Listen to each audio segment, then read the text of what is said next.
अस्सलाम वालेकुम my dear student, my name is Zahid Ghulam Rasool and very warm welcome to my YouTube channel chemistry clinic. Student, आज एक नए lecture के साथ, एक नए टॉपिक के साथ आपके सामने हाजिर हूं। और आज जो टॉपिक हम डिस्कस करने लगे हैं वो पार्ट 1 केमिस्ट्री बेसिक कॉन्सेप्ट जो चैप्टर 1 है, उसमें हम एक बड़ा ही आसान सा टॉपिक डिस्कस करने लगे हैं एलिमेंटल एनालिसिस का। और इसमें सबसे पहले हम बात करेंगे percentage composition of an element in a compound, कि किसी भी कंपाउंड में अगर हम किसी भी एलिमेंट की परसेंटेज फाइंड करना चाह रहे हैं तो उसका तरीकाकार क्या होगा। बड़ा ही आसान सा तरीका है। सबसे पहले देखें, आपने एक फॉर्मूला यूज करना है परसेंटेज फाइंड करने का। परसेंटेज ऑफ एन एलिमेंट, याद रखिएगा, percentage of element in compound हम बात कर रहे हैं कि किसी भी कंपाउंड में अगर हमने फाइंड करना हो कि किसी भी एलिमेंट की परसेंटेज कितनी, तो उसका तरीकाकार क्या होगा। mass of element divided by mass of compound multiply by 100। ये एक स्टैंडर्ड तरीका है जिसके जरिए हम किसी भी एलिमेंट की परसेंटेज फाइंड कर सकते हैं किसी भी कंपाउंड में। इसमें ना तो आपको किसी गिवन डाटा की जरूरत है और ना ही जो ना आपने कोई कॉम्प्लेक्स किस्म की कैलकुलेशंस करनी है। आपने सिंपल जो स्टैंडर्ड वैल्यूज होती है जिनको हम एटॉमिक मास या मोलिकुलर मास कहते हैं, हम उसको यूज करेंगे। इसमें हम एज एग्जांपल अगर डिस्कस कर लें स्टूडेंट, तो देखें हम बात करते हैं सबसे पहले एक बड़ी ही कॉमन सी एग्जांपल से हम स्टार्ट करते हैं। हमारे पास कंपाउंड मौजूद है जी वाटर का। अब वाटर में स्टूडेंट देखें, अगर हमने फाइंड करना है परसेंटेज ऑफ हाइड्रोजन फाइंड करने लगे। अब हाइड्रोजन एक एलिमेंट है और इस कंपाउंड में हाइड्रोजन एलिमेंट के दो एटम्स मौजूद हैं। तो दो एटम्स का स्टूडेंट हम जो मास लेंगे वो 2.016 हम इसका मास लेंगे। अब याद रखिएगा स्टूडेंट, हाइड्रोजन के एक एटम का जो मास है 1.008 AMU होता है एटम का मास, और मोलर मास तो डेफिनेटली ग्राम्स में होता है। अब आप 1.008 लिख के कैलकुलेशन करते हैं या सिंपल 1 लिख के भी करेंगे स्टूडेंट, इससे फर्क नहीं पड़ेगा। और देखें वाटर का हमारे पास टोटल मास क्या होगा, वो स्टूडेंट 18 है। ठीक है जी, जो कंपाउंड का टोटल मास है उसमें हाइड्रोजन और ऑक्सीजन दोनों एटम्स का मास शामिल होगा। इसको आप मल्टीप्लाई कर देते हैं 100 के साथ, तो आपके पास परसेंटेज आ जाएगी हाइड्रोजन की। सिमिलरली देखें, अगर आपने फाइंड करना हो परसेंटेज ऑफ ऑक्सीजन को, तो क्या होगा, मास ऑफ एलिमेंट। अब यहां पे ऑक्सीजन का एक ही एटम मौजूद है, तो स्टूडेंट देखें ऑक्सीजन का एक एटम का मास लिखा 16, कंपाउंड का टोटल मास 18 है, और इसको भी मल्टीप्लाई कर देंगे 100 के साथ, तो हमारे पास इसमें ऑक्सीजन की परसेंटेज आ जाएगी। अब इस पर्पस के लिए देखें जी, मैं यहां पे यूज कर रहा हूं अपने मोबाइल फोन को कैलकुलेशन फाइंड करने के लिए। तो देखें जी, 2.016 divided by 18 and multiply with 100, we get the value 11.2%। 11.2% means ये जनरल हमारे पास स्टैंडर्ड डाटा है कि वाटर में 11.2% हमारे पास हाइड्रोजन मौजूद है। अच्छा देखिए, अब हाइड्रोजन अगर आपने फाइंड कर लिया, दो ही एलिमेंट है, तो अगर आप 100 में से 11.2 को माइनस कर देंगे तो जो रेस्ट हमारे पास डाटा होगा वो ऑक्सीजन का होगा। एक ये तरीका है बाय डिफरेंस जिसे हम कहते हैं, और दूसरा तरीका है कि आप इसी तरह से 16 को डिवाइड करें 18 से, मल्टीप्लाई करें 100 से, तो ये हमारे पास आ जाएगा 88.8% हमारे पास ऑक्सीजन आ जाएगी। तो ये देखें, हमने वाटर एक कंपाउंड लिया और इस कंपाउंड में हमने फाइंड किया है percentage of hydrogen and oxygen. Similarly देखें, हम यहां पे कंपाउंड चेंज भी कर सकते हैं। जैसे कि मेरे पास अगर कंपाउंड है जी C6H12O6, हमारे पास ग्लूकोज का एक कंपाउंड है। और स्टूडेंट देखें, ग्लूकोज में हम परसेंटेज ऑफ कार्बन फाइंड कर सकते हैं, परसेंटेज ऑफ हाइड्रोजन फाइंड कर सकते हैं, एंड परसेंटेज ऑफ ऑक्सीजन भी हम फाइंड कर सकते हैं। तरीका अगर बड़ा आसान सा, वही देखें, मास ऑफ एलिमेंट हमने बात की, mass of element not mass of atom. Carbon, hydrogen, oxygen, इस ग्लूकोज के मॉलिक्यूल में 3 एलिमेंट है। एक कार्बन का एलिमेंट है, एक हाइड्रोजन और एक ऑक्सीजन। कार्बन एलिमेंट के 6 एटम है, हाइड्रोजन एलिमेंट के 12 एटम है, ऑक्सीजन एलिमेंट के 6 एटम्स हैं। तो जब हम मास ऑफ एलिमेंट लिख रहे हैं तो उस एलिमेंट के जितने भी एटम्स मौजूद होंगे स्टूडेंट, सबका मास लिखा जाएगा। देखिए, कार्बन के एक एटम का मास 12 AMU है, तो यहां पे जो 6 एटम्स होंगे स्टूडेंट, उनका जो मास होगा वो 72, आप सबको ऐड कर लेंगे, डिवाइडेड बाय ग्लूकोज के कंपाउंड का जो मास हमारे पास है वो स्टूडेंट 180 है। इसको मल्टीप्लाई कर दें 100 से, तो इस तरह से आपके पास परसेंटेज ऑफ कार्बन आ जाएगी। सिमिलरली अगर आपने परसेंटेज ऑफ हाइड्रोजन फाइंड करनी है तो यहाँ पे 12 हाइड्रोजन है, तो मैं सिंपली यहाँ पे 12 लिख रहा हूँ, 12 divided by mass of compound सबके लिए सेम है, मल्टीप्लाई बाय 100। अब देखिए जो परसेंटेज ऑफ ऑक्सीजन आपने फाइंड करनी है ना, एक तो तरीका कर वही होगा कि आप मास ऑफ एलिमेंट को डिवाइड करेंगे मास ऑफ कंपाउंड से मल्टीप्लाई बाय 100। लेकिन यहाँ पे देखिए मैं आपको साथ ही ना एक और तरीका भी बता देता हूं आपको जो नॉर्मली यूज होता है, 100 minus percentage of carbon plus percentage of hydrogen. ठीक है जी, तो हमारे पास जो रिजल्ट आएगा ना वो परसेंटेज ऑफ ऑक्सीजन होगी। तो देखिए जी हम यहाँ पे फाइंड करते हैं। अगेन मैं अपना मोबाइल फोन यूज करूंगा कैलकुलेशन करने के लिए। तो देखें जी 72 divided by 180 and multiply by 100। तो स्टूडेंट देखें हमारे पास 40%, हमारे पास 40% कार्बन मौजूद है जी ग्लूकोज में। नेक्स्ट जी हम बात करते हैं हाइड्रोजन की, 12 divided by 180 and multiply 12 divided by 180 and multiply with 100, we get 6.66%। 6.66% student हमारे पास हाइड्रोजन आ जाएगी।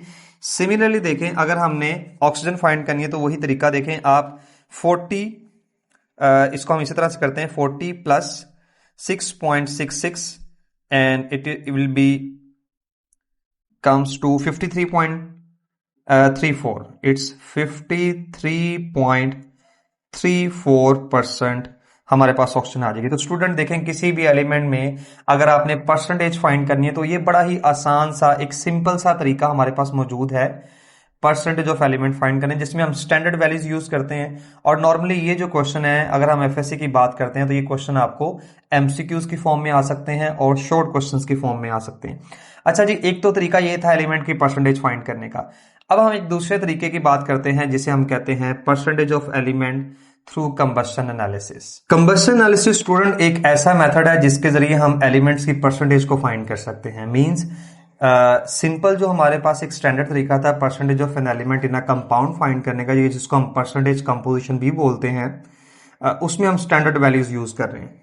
लेकिन कंबशन एनालिसिस एक ऐसा तरीकाकार है जिसमें हम ऑर्गेनिक कंपाउंड लेंगे, नॉर्मली जिसमें कार्बन हाइड्रोजन और ऑक्सीजन होती है, हम उसकी कंबशन करते हैं। मींस हम थ्रू केमिकल प्रोसेस हम एक एक्सपेरिमेंट करने जा रहे हैं और एक हमारे पास अननोन ऑर्गेनिक कंपाउंड है। आपने कंबशन के बाद फाइंड किया कि उस ऑर्गेनिक कंपाउंड में कार्बन हाइड्रोजन और ऑक्सीजन की परसेंटेज क्या थी, और उसके बाद उस गिवन परसेंटेज को फिर हम यूज कर सकते हैं उसी ऑर्गेनिक कंपाउंड का एम्पिरिकल फॉर्मूला फाइंड करने के लिए। ठीक है, फिलहाल हम बात कर रहे हैं अभी यहाँ पे कंबशन एनालिसिस की। कंबशन एनालिसिस को हम यहाँ पे अंडरस्टैंड करेंगे कि एक्चुअली कंबशन एनालिसिस में क्या हो रहा है। अगर हम इसके बात कहें कि कंबशन एनालिसिस में एक ऐसा तरीकाकार है जिसमें हम ऑर्गेनिक कंपाउंड को कंबस्ट करते हैं, नॉर्मली वो ऑर्गेनिक कंपाउंड जिनमें कार्बन हाइड्रोजन और ऑक्सीजन मौजूद होती है, और हम उसमें मौजूद जो एलिमेंट्स हैं उनकी परसेंटेज को फाइंड करते हैं। तो देखिए जी इसका तरीकाकार जो इसका प्रोसीजर है स्टूडेंट आपने उसको समझना है। आप सेल्फ राइटिंग भी कर सकते हैं। कंबशन एनालिसिस नॉर्मली ये टॉपिक लॉन्ग में आता है, इसमें इसकी थ्योरी शामिल है, इसकी डायग्राम और इसके फॉर्मूलाज को हम डिस्कस करेंगे। तो आपने इसका प्रोसीजर देखना है स्टूडेंट। क्या होगा, हमारे पास इस कंबशन एनालिसिस के एक्सपेरिमेंट में 3 कंपार्टमेंट्स हैं। सबसे पहले कंपार्टमेंट को हम बोल रहे हैं एक फर्नेस हमारे पास मौजूद है जिसमें हमने ऑर्गेनिक कंपाउंड को कंबस्ट करना है। हमारे पास ये सैंपल मौजूद है जिसमें कार्बन हाइड्रोजन और ऑक्सीजन मौजूद है, और हम क्या करने जा रहे हैं कि हम प्योर ऑक्सीजन यूज कर रहे हैं। अच्छा स्टूडेंट देखें यहाँ पे एयर भी यूज की जा सकती है, यहाँ पे हम एयर भी यूज की जा सकती है, लेकिन हम प्रेफर करेंगे ऑक्सीजन को, एयर को हम प्रेफर अभी यहां पे नहीं कर रहे। रीजन ये है स्टूडेंट, हमारे पास एयर में ऑक्सीजन जो है वो 21% है, मींस उसमें एक बड़ी मिकदार में नाइट्रोजन गैस मौजूद है। कंबशन का प्रोसेस कंप्लीट नहीं होगा, मींस खतरा है यहां पे कि अगर हम एयर इस्तेमाल करते हैं तो कंबशन कंप्लीट नहीं होगी। हमारे पास जो रिजल्ट आएगा परसेंटेज ऑफ कार्बन अगर हम फाइंड कर रहे हैं, परसेंटेज ऑफ हाइड्रोजन हम फाइंड कर रहे हैं, तो हमारे पास वैल्यूज एक्यूरेट नहीं आएंगे, क्योंकि कंपाउंड जब कंप्लीटली कंबस्ट नहीं होगा, तमाम के तमाम कार्बन CO2 में चेंज नहीं होगी, हाइड्रोजन जो है वाटर में चेंज नहीं होगा, तो हमारे पास एक्चुअल डाटा नहीं आएगा, इसलिए हम प्योर ऑक्सीजन यूज करते हैं ताकि कंबस्शन कंप्लीट हो, तमाम का तमाम ऑर्गेनिक कंपाउंड कंप्लीटली कंबस्ट हो और प्रोडक्ट्स में कन्वर्ट हो जाए। अब नॉर्मली स्टूडेंट आप याद रखिएगा, जब भी ऑर्गेनिक कंपाउंड की कंबस्शन होती है ना, ये देखें जी, मैं यहां पे लिखता हूं कि हमारे पास एक ऑर्गेनिक कंपाउंड है, मैंने इसको OC से रिप्रेजेंट किया है, और स्टूडेंट आप इसकी कंबस्शन कर रहे हैं in the free supply of oxygen. याद रखिएगा कंबस्शन की दो ही प्रोडक्ट होती हैं, कार्बन कन्वर्ट हो जाती है कार्बन डाइऑक्साइड में, और स्टूडेंट हाइड्रोजन कन्वर्ट हो जाती है वाटर में, और इसके नतीजे में बहुत सारी हीट रिलीज होती है। तो इसका मतलब है कि हम तो फाइंड करने जा रहे हैं कि इस ऑर्गेनिक कंपाउंड में जो कार्बन हाइड्रोजन ऑक्सीजन मौजूद है, हमने तो उसकी परसेंटेज फाइंड करनी है। लेकिन देखें, कार्बन कन्वर्ट हो गई है CO2 में, हाइड्रोजन कन्वर्ट हो गई है वाटर में, और ऑक्सीजन को हम इसी तरीके से बाय डिफरेंस मेथड फाइंड कर लेंगे। तो देखें सबसे पहले क्या हुआ, फर्नेस में सैंपल मौजूद है, आपने प्योर ऑक्सीजन गैस इस्तेमाल की, इसकी कंबस्शन कर दी। अब स्टूडेंट देखें, जब यहां पे कंबस्शन का प्रोसेस स्टार्ट होगा, कंबस्शन, तो क्या होगा, कंबस्शन के नतीजे में ऑर्गेनिक कंपाउंड में मौजूद जो कार्बन होगी वो ऑक्सीजन सेलेक्ट करके कार्बन डाइऑक्साइड में कंप्लीटली चेंज हो जाएगी। मींस यहां पे हम 100% ये मान रहे हैं कि तमाम की तमाम कार्बन CO2 में चेंज होगी। मींस कार्बन मोनोऑक्साइड भी नहीं बनी, और चांसेस भी नहीं है। रीजन ये है कि हम प्योर ऑक्सीजन इस्तेमाल कर रहे हैं। ऑर्गेनिक कंपाउंड में मौजूद जो हाइड्रोजन है वो कंप्लीटली कंबस्ट होकर कन्वर्ट हो गई है वाटर में। अच्छा जी, अब हमने इन CO2 और वाटर को एब्जॉर्ब करने के लिए यहां पे दो एब्जॉर्बर लगाए हुए हैं। अब वो दो एब्जॉर्बर कौन कौन से हैं हमारे पास स्टूडेंट, एक हमने यूज किया है मैग्नीशियम परक्लोरेट, ये ClO4 स्टूडेंट हमारे पास जो आयंस होते हैं ClO4 माइनस, इनको हम बोलते हैं परक्लोरेट आयन बोलते हैं, परक्लोरेट। इसी तरह स्टूडेंट हमारे पास ना ClO3 माइनस, ये भी आयंस मौजूद हैं। ये हमारे पास सिंपल है जी क्लोरेट आयन, याद रखिएगा इनका डिफरेंस आप याद रखिएगा, परक्लोरेट एंड क्लोरेट आयन। अब परक्लोरेट में यहां पे क्लोरीन जो है ये +7 ऑक्सीडेशन स्टेट में है, और यहां पे क्लोरीन +5 ऑक्सीडेशन स्टेट में मौजूद है, ये भी बात आपको पता होनी चाहिए। हम यहां पे यूज करें मैग्नीशियम परक्लोरेट। अब मैग्नीशियम परक्लोरेट में खासियत ये है, खूबी ये है कि ये वाटर को एब्जॉर्ब कर सकता है, बड़ी आसानी से ज्यादा मिकदार में मैक्सिमम वाटर को एब्जॉर्ब कर सकता है। तो देखिए जी, यहां पे असल में वाटर भी आ रहा है और CO2 भी आ रही है। देखिए जी, हमारे पास यहां पे CO2 भी मौजूद है, और वाटर स्टूडेंट क्या हुआ है, वाटर एब्जॉर्ब हो गया है यहीं पे। मींस इस मैग्नीशियम परक्लोरेट ने क्या किया है, वाटर को एब्जॉर्ब कर लिया और CO2 को आगे सेंड कर दी। और फाइनली क्या होगा, ये जो हमारे पास CO2 यहां पे आ रही है स्टूडेंट, वो कार्बन डाइऑक्साइड गैस यहां पे एब्जॉर्ब हो जाएगी ऑर्गेनिक कंपाउंड की, और यहां से स्टूडेंट देखें जी हमारे पास एग्जॉस्ट गैसेस, ठीक है जी, एग्जॉस्ट गैसेस हमारे पास एट द एंड यहां से रिमूव। इन एग्जॉस्ट गैसेस में ऑक्सीजन भी हो सकती है जो एक्स्ट्रा अमाउंट में बच गई है, और भी कुछ बाय प्रोडक्ट्स में भी हो सकती हैं, या कोई भी वोलाटाइल मैटर हो सकता है, लेकिन हम अभी उसको कंसिडर नहीं कर रहे। तो देखें क्या हुआ, वाटर एब्जॉर्ब हुआ है मैग्नीशियम परक्लोरेट में। अब यहां पे आपको याद होना चाहिए या पता होना चाहिए इस बात का कि जो वाटर एब्जॉर्बर में रिएक्शन हो रहा है, यहां पे स्टूडेंट देखिएगा, मैं इसको यहां मेंशन कर रहा हूं, ये स्टूडेंट एक फिजिकल चेंज है, फिजिकल चेंज। वाटर का मैग्नीशियम परक्लोरेट में एब्जॉर्ब होना एक फिजिकल चेंज है, और स्टूडेंट ये एक एक्सोथर्मिक प्रोसेस है, एक्सोथर्मिक प्रोसेस और फिजिकल चेंज है। अगर हम बात करते हैं पोटाशियम हाइड्रोक्साइड में CO2 एब्जॉर्ब होने की, तो स्टूडेंट ये एक केमिकल चेंज है। याद रखिएगा, मैं यहां मेंशन कर रहा हूं कि ये एक केमिकल चेंज है। केमिकल चेंज कैसे है, केमिकल चेंज स्टूडेंट इस तरह से है कि इस पोटाशियम हाइड्रोक्साइड के जब CO2 रिएक्ट करेगी तो ये कन्वर्ट हो जाएगी। देखें, ये बेस, ये एसिड, एसिड और बेस रिएक्शन होगा, तो यहां पे पहली बात तो याद रखें पोटाशियम कार्बोनेट बन जाना है, और साथ में वाटर हमारे पास इसमें बन जाएगा, सोल्ट एंड वाटर। ये देखें जी, ठीक है। लेकिन चूंकि जब CO2 इसमें एब्जॉर्ब होगी, ये हमारे पास पोटाशियम हाइड्रोक्साइड 50%, इसका हमने एक पेस्ट यूज किया जिसमें CO2 एब्जॉर्ब होगी और केमिकल चेंज आएगा। और स्टूडेंट ये भी रिएक्शन क्या होगा, एक एक्सोथर्मिक रिएक्शन होगा। इस प्रोसेस में भी हीट रिलीज होगी। नॉर्मली देखें गैसेज हैं, इनमें एनर्जी ज्यादा है, काइनेटिक एनर्जी ज्यादा। जब ये एब्जॉर्ब होंगी तो ये अपनी एक्सेस हीट को रिलीज कर देंगे। तो याद रखिएगा, वाटर को एब्जॉर्ब करने का जो प्रोसेस है वो एक सिंपल फिजिकल फिनोमेना है और एक्सोथर्मिक है, लेकिन CO2 जो पोटेशियम हाइड्रोक्साइड में एब्जॉर्ब हो रही है वो एक केमिकल चेंज है और वो भी एक्सोथर्मिक है। नेक्स्ट इंपॉर्टेंट बात कि हमने CO2 एब्जॉर्बर पहले क्यों नहीं लगाया और वाटर एब्जॉर्बर पहले क्यों लगा दिया। मींस अगर हम फर्ज करें इन एब्जॉर्बर की पोजीशन को चेंज करें, ये टेक्निकल बात है स्टूडेंट। अगर हम ना CO2 एब्जॉर्बर पहले लगाते हैं और वाटर एब्जॉर्बर बाद में लगाते हैं, चूंकि CO2 एब्जॉर्ब करवाने के लिए हम यूज कर रहे हैं पोटेशियम हाइड्रोक्साइड। पोटेशियम हाइड्रोक्साइड में ये खासियत मौजूद है कि ये CO2 के साथ साथ वाटर भी एब्जॉर्ब कर सकता है। तो हमें तो पता ही नहीं लगेगा कि फिर वाटर कितना और CO2 दोनों चीजें एक ही जगह पे एब्जॉर्ब होगी। मैग्नीशियम परक्लोरेट में खासियत ये कि ये सिर्फ वाटर एब्जॉर्ब करेगा, CO2 को एब्जॉर्ब नहीं करेगा। इसलिए हमने वाटर एब्जॉर्बर पहले लगाया ताकि सारा वाटर एब्जॉर्ब हो जाए, मैग्नीशियम परक्लोरेट में CO2 आगे चली जाए और वो CO2 फिर एब्जॉर्ब हो पोटेशियम हाइड्रोक्साइड में। इस तरीके से क्या होगा कि इन एब्जॉर्बर के वेट में जितना डिफरेंस आएगा उस डिफरेंस से हम कैलकुलेट कर लेंगे कि हमारे पास कार्बन डाइऑक्साइड कितनी बनी है और उसके बाद वाटर हमारे पास कितना प्रोड्यूस हुआ है इस ऑर्गेनिक कंपाउंड की कंबस्शन से। अब हम आ जाते हैं इसमें इस्तेमाल होने वाले फॉर्मूलाज के ऊपर आ जाते हैं।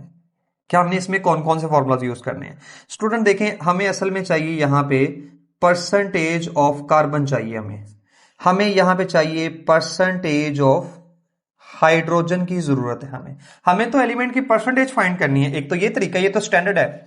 अगर किसी ऑर्गेनिक कंपाउंड में हमारे पास कार्बन हाइड्रोजन ऑक्सीजन की स्टैंडर्ड वैल्यूज नहीं गिवन है तो हम कैसे उसको फाइंड करेंगे। तो देखें, कंबशन एनालिसिस के जरिए हमने क्या किया, हमने ये फाइंड किया कि कितने ग्राम सैंपल मौजूद था, उससे कितने ग्राम CO2 और कितने ग्राम वाटर प्रोड्यूस हुआ है, वो हमने फाइंड कर लेना है। अब देखिए जी, यहां पे अब हम फॉर्मूले में क्या लिखेंगे, मेंशन करेंगे परसेंटेज ऑफ कार्बन का तरीकाकार क्या होगा, mass of CO2 प्रोड्यूस्ड, कि इस प्रोसेस के दौरान CO2 कितनी प्रोड्यूस हुई है divided by mass of organic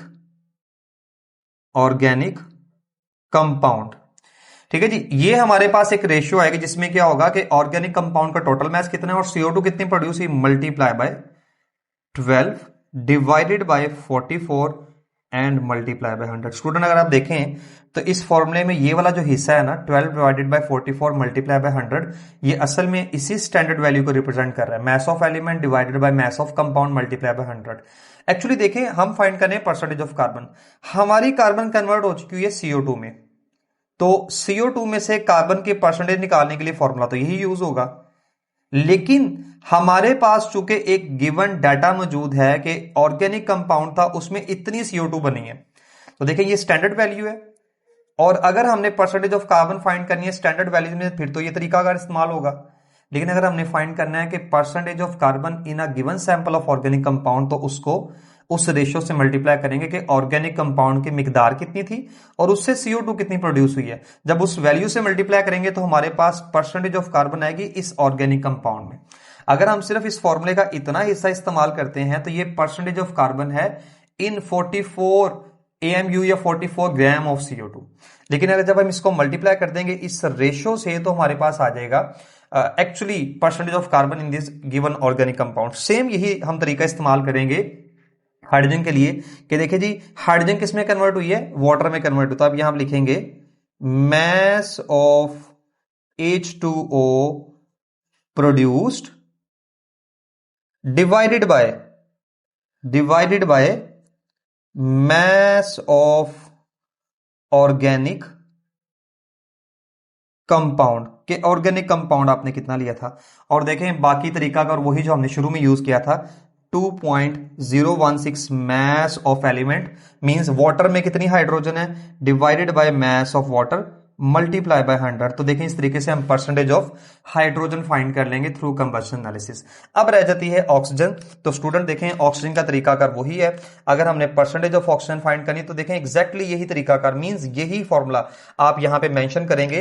ये देखें इसमें मैं मेंशन कर रहा हूं जी परसेंटेज ऑफ ऑक्सीजन अगर आप फाइंड करें तो थर्ड फॉर्मूला आप यहां पे क्या लिखेंगे, उसमें आ जाएगा 100 minus percentage of carbon plus percentage of hydrogen means हम ये कह सकते हैं कि कंबशन एनालिसिस से जब हम परसेंटेज ऑफ ऑक्सीजन फाइंड करेंगे तो हम ऐसा फॉर्मूला यूज नहीं कर रहे। हम जब कार्बन और हाइड्रोजन की परसेंटेज फाइंड कर चुके हैं तो हम सिंपली क्या करेंगे, ऑक्सीजन को बाय डिफरेंस, इस मेथड को स्टूडेंट हम बोलते हैं bye difference method, bye difference method. अब देखिए स्टूडेंट, हमारे पास कार्बन, हाइड्रोजन और ऑक्सीजन की परसेंटेज आ जाएगी इस given sample of organic compound में। जब हमारे पास ये सारी परसेंटेज मौजूद होंगी तो इन परसेंटेज के थ्रू जो है ना हम इस ऑर्गेनिक कंपाउंड का एम्पिरिकल फॉर्मूला भी फाइंड कर सकते हैं। तो स्टूडेंट, हमारा जो आज का टॉपिक था वो महदूद है, लिमिटेड है।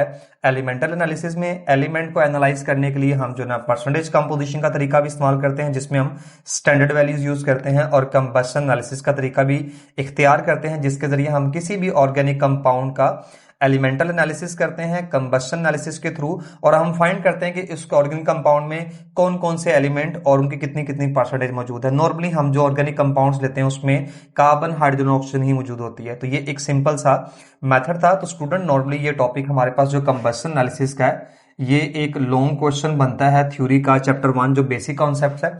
हम बात कर रहे हैं जी चैप्टर नंबर 1 की बात कर रहे हैं, फ्रॉम एफएससी पार्ट 1। तो उसमें देखें स्टूडेंट, आप सबसे स्टार्ट में इसकी थ्योरी लिखेंगे और उस थ्योरी में आप बताएंगे कि ऑर्गेनिक कंपाउंड में जो कार्बन मौजूद थी वो CO2 में चेंज होगी, हाइड्रोजन मौजूद थी वाटर में चेंज हुई है थ्रू कंबशन। और उसके बाद आप बताएंगे कि वाटर किस में एब्जॉर्ब हो रहा है, CO2 किस में एब्जॉर्ब हो रही है, वाटर का एब्जॉर्ब होना एक कैसा प्रोसेस है, CO2 का एब्जॉर्ब होना कैसा प्रोसेस है, डायग्राम बनाएंगे और साथ आप फॉर्मुलाज लिखेंगे तो लॉन्ग क्वेश्चन कंप्लीट हो जाएगा। तो एफएसए के पॉइंट ऑफ व्यू से स्टूडेंट ये चीजें इंपॉर्टेंट थी जो मैंने आपके साथ शेयर की हैं। उम्मीद करता हूं कि आपने इसको अच्छे से अंडरस्टैंड किया होगा। स्टूडेंट, अपना बहुत सा ख्याल रखिएगा, मुझे दुआओं में याद रखिएगा। अल्लाह ताला आपका हामी हो, नासिर हो।